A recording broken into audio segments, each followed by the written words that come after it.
All right, so I'm going to post in a description a great piece I just came across. Oh, you know what? Too bad. This is the workers for the swimming pool in the background. I've been called a narcissist only by specific people, and I didn't really care to get into look into it. But then I came across randomly this woman who has a website or a channel just dedicated to, probably has a website too, just dedicated to narcissists and the psychological issues with regard to narcissism. All right. Now, understand where I'm coming from. Maybe it popped up because I am a narcissist. I love that one. Great. I'll be a narcissist. That'd be fun. We look at the traits, and Johnny Depp. Maybe that's another thing too. I started looking up the fuck because they try to call him a narcissist, and he exhibited 5 of the 9 traits or whatever according to some psychologist based upon his evaluation, and it wasn't like whatever. So I also met. I love couch surfing and the cultures I've been able to meet through not just the whole Airbnb experience, but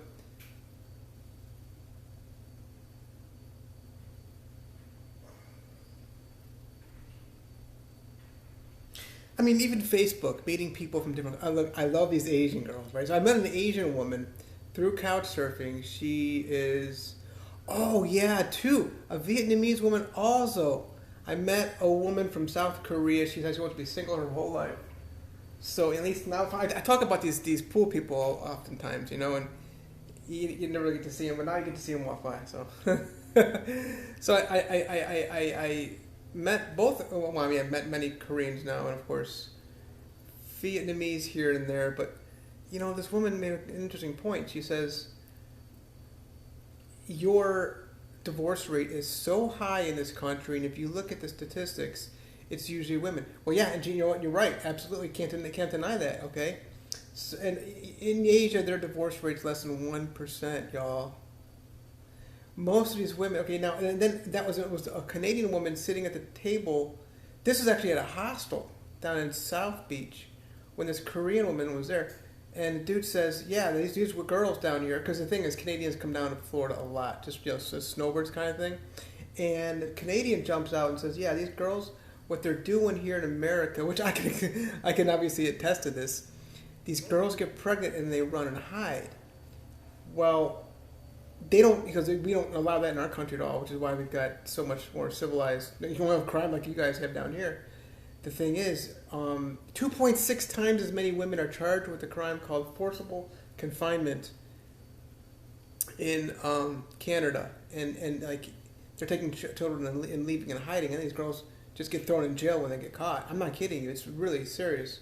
Obviously, it's been worse in different countries whereby they just like no. That's why they don't commit these serious crimes. They know how bad these psychological problems of these children end up being. So if you watch this woman's, I've been going through quite a few of these videos, and I'm going to go ahead and keep watching more. This is really quite interesting stuff to see why this is happening, and I get it in my life now, like why I've gotten so easily abused. I mean, I'm severely disabled, but I mean, I might not look like it with regard to the kind of way I look like I'm walking, not really walking. And then, of course, my eyesight, it's another issue, too. I can tell you right now, we're just at the 4-minute mark. So, it's my mother, okay? And, of course, every psychologist, psychiatrist, any social worker, anybody, counselor who looks at me, they're going to meet me, that they're going to know that, well, this is most Americans, too. We're 40%, we're raised without a biological father. So, yeah, my problem has been my mother. She's been so just domineering, bullying, and controlling in a negative way on my life as a child. That could just train me into being so easily manipulated and robbed. Obviously, I'm just going through different things. Obviously, sexually manipulated and abused. So,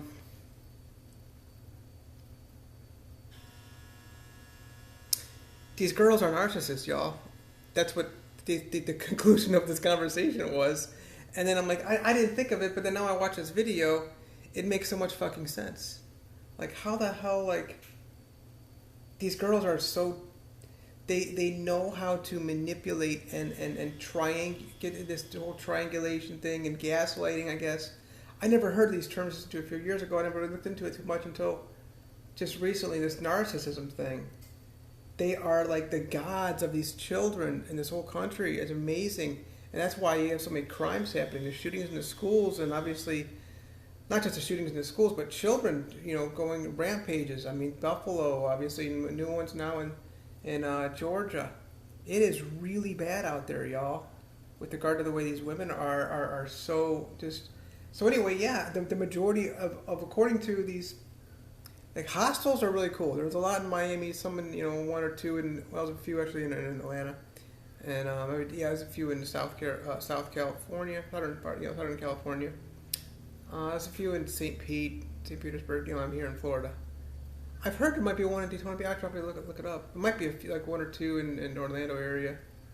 Hostel World is the website. You meet people, actually you get to meet people like in a hotel instead of go to a hotel, get in your room, and that's it. You don't get to meet anybody. Maybe you might meet somebody passing through the lobby kind of thing, Then, of course, couch surfing, Airbnb, it's the free part of Airbnb. Couchers.org, couchsurfing.com.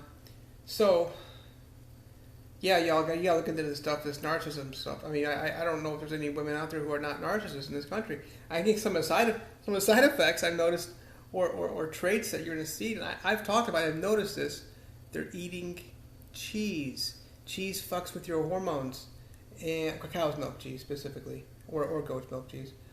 But it's getting the estrogen to go skyrocketing, and they get really like fucking crazy kind of thing. It's how do you explain this shit though? It's weird. Uh-oh. Phone in here somewhere. I don't know. It must have been stock market or something, right? What do you call it? I've got this new coin I've been looking at. I just sold it though. It's Alpine. It's like, why would I even like buy this? But I saw it jumped. I said, I'll grab onto it, and I finally let go of it. I don't need to hold on to this stuff. But you see, engine jumped, man, up to 48 cents, man, from like 35 or so. I gotta talk about that. I put like these limit orders on things and just like leave it there for whenever, just hide stuff inside, and then eventually it'll just kind of move. Storage. All right. You need to watch. I mean, well, you're gonna do whatever you want. I don't really give a fuck, but oh my god. I fell so hard for these. They really do. They go out there and they get like these scapegoats. I was the scapegoat for my mother. I was the reason, according to her, why she got caught selling drugs when I was like 9 years old. Actually, she was dealing drugs before. Like, you're a 9-year-old. How does this? I mean, I still take responsibility for this. Like, you know what? I should have gone to my teachers. I should have gone to the police as a 5, 6, 7, 8, 9-year-old. And said, this lady, my mother, she's dealing, y'all. But the thing is, still, it's like one of those things whereby it's like people don't really care. It's sad. It's the whole situation is. I'm cleaning through it and everything.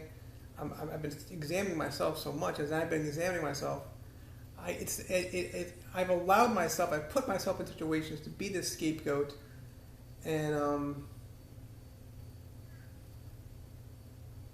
I get it. Their minds are like, they're thinking about how they can manipulate people. Like, they're all about looking for approval from people. But anyway, the whole thing is like, Americans are just raging narcissists. And they live in this transactional consumerism lifestyle. That's what I love about YouTube and Facebook. These are free things. And then, of course, my books. I offered my books for free. And I still do, bring in dollars for certain things, royalties. I've gotten so many gifts just for my books. I mean, it's like weird, like a watch. Like, where did this come from, And people offer me real estate for like, wow, you wrote a book. Here, take this land over here. Or something. Where did this come from? You know, weirdest things, you know? I don't do anything for dollars. Fuck your dollars. I love your dollar. I'll take them. I'll take your crypto. Go and give me Bitcoin. Great, I'll take it. Or, you know what? You hold on to it and we'll find a way for you to just be happy. How about that? Peace. I pray for your perfect health. We're over 10 minutes. Oh my God. I thought this video would be like 2 minutes. I just love making videos. It's fun. I'm gonna see how this looks. I really just I like to look back at my videos and just remember what places I've been, things I've done. I'm surprised I'm still here, y'all. I really am. Daytona Beach golf course condominium.